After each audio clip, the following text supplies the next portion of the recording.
morning. I think we are live. Are we live? Let's have a look. Yes, we are live. So, happy Friday.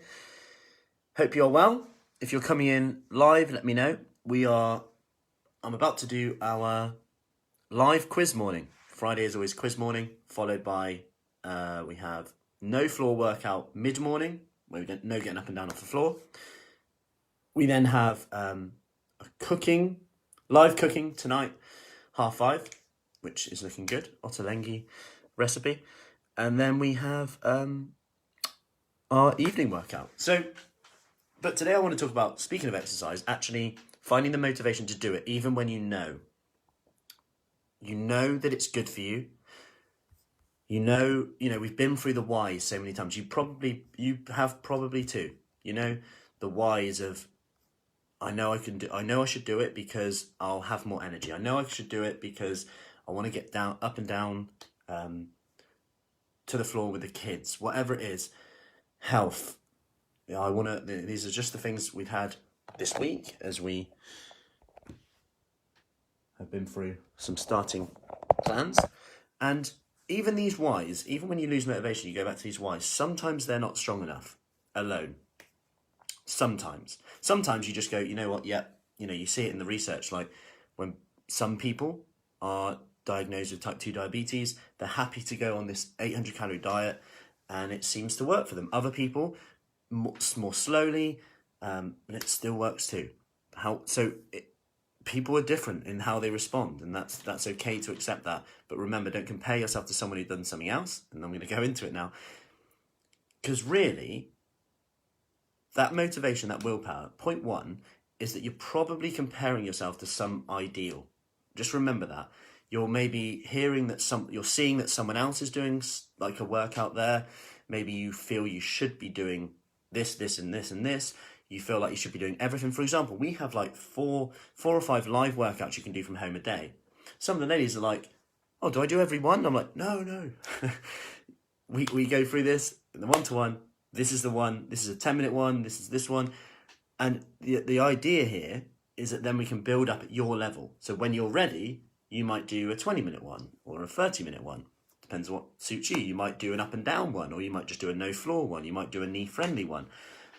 The idea here is that we can fit it to you. Now, just having the confidence to know that you can go in and do a quick 10-minute workout, which is knee-friendly, can completely crush all the kind of obstacles that we often have. Am I fit enough? Can I do that one?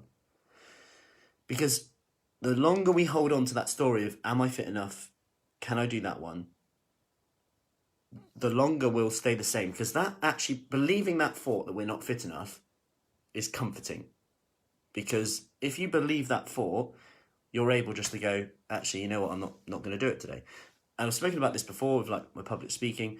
I can believe that because someone else might be smarter than me, I can't do it.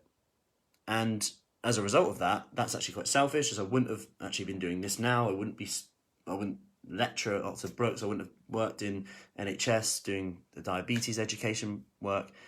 And I'd have missed out on so much and actually potentially helping people, which is, I guess, then selfish if I'd have let my own belief that I can't do it get in my way.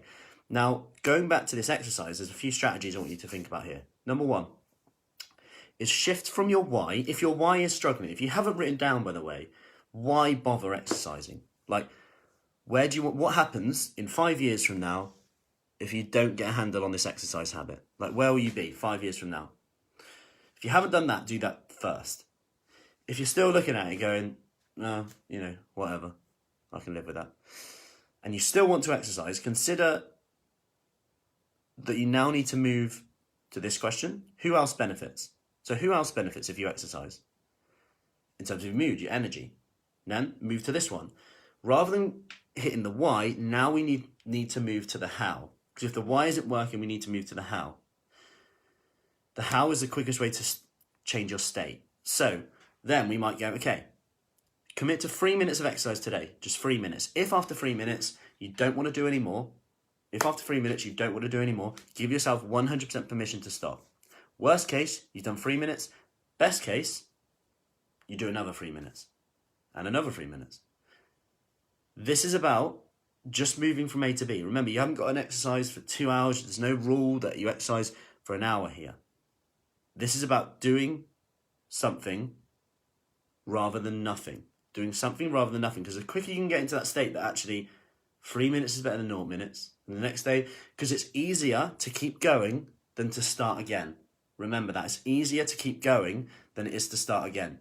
So even if you just, one day you go, I'll just do 3 minutes. That's why we have a song challenge every day as well. Don't ask, don't sing. Basically a little challenge to a song. But that allows you, if all else fails, you can put a song on. That will change your state as well. And actually that could be enough to get the endorphins flowing, to change the way you feel. And actually that can then impact your food choices and how you are with others. And going back to your whys then it's like, actually, yeah, I'm feeling better. These people are benefiting, and then we can get that ball rolling. It's not about changing it all straight away. Okay, so 3-minute test. Pick one thing you're going to do today. It does help if you enjoy it too, of course. But remember that it's going to be hard anyway. As hard as it is to motivate yourself. As hard as it is to motivate yourself. And it will be hard. There's days where I don't feel like exercising at all. They could be every day some weeks. But it's hard anyway. The alternative is hard, otherwise you wouldn't be watching this, you wouldn't be trying to do it, right? We want to change something for a reason. It's very easy to forget that it's hard now. Otherwise we wouldn't want to change. So, I hope that helps. And any questions on that, do let me know. One quick one. There was an interesting study on gyms or fitness studios, like we have, like smaller places in Norway. And it was an independent study, which means that it wasn't funded by gyms, which is obviously really important. And it was looking at, so it was led by Professor Brutauer, investigated SARS-CoV transmission and whether it was attributable to gyms. It was the first of its kind in Europe. It studied 3,700 members aged 18 to 64 who had no COVID-19 comorbidities. Roughly half of the people were given access to the gyms, while the other half were not. And this was during the Norwegian lockdown, by the way. So during lockdown, they gave them access to the gym. What they made sure, though, is that they had social distancing, which is 1 meter for floor exercises, 2 meters for high intensity, as well as hand and surface hygiene. All workout stations were supplied with disinfectants.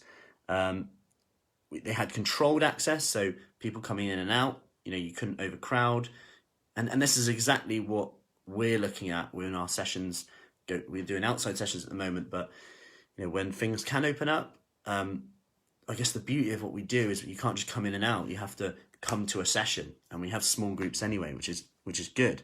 And it was good to see that of these results. So there were no outpatient visits or hospital admissions due to COVID-19 in either group.